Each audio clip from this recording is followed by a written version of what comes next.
সাতার বাজারি সাতার বাজারি সাতার বাজারি সাতার বাজারি হাসি চাই হাসি চাই হাসি চাই হাসি চাই আমার দেহের কিছু হবে আমার দেহের কিছু হবে আমার দেহের কিছু হবে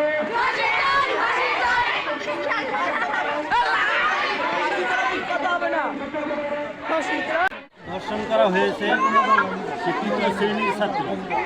তো বাচ্চারা যখন স্কুল থেকে চলে যায় বাড়িতে খেলাধুলা করবে, নির্বিঘ্নে খেলাধুলা করতে পারতেছে না।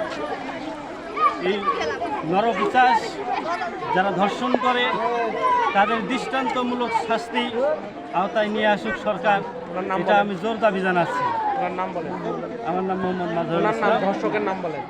ধর্ষকের যিনি ধর্ষণ করেছেন তিনি হচ্ছে সাত্তার পাটোয়ারি, মেহেদিপাড়ার সাত্তার পাটোয়ারি বিদ্যালয়ের পাশে তার বাড়ি।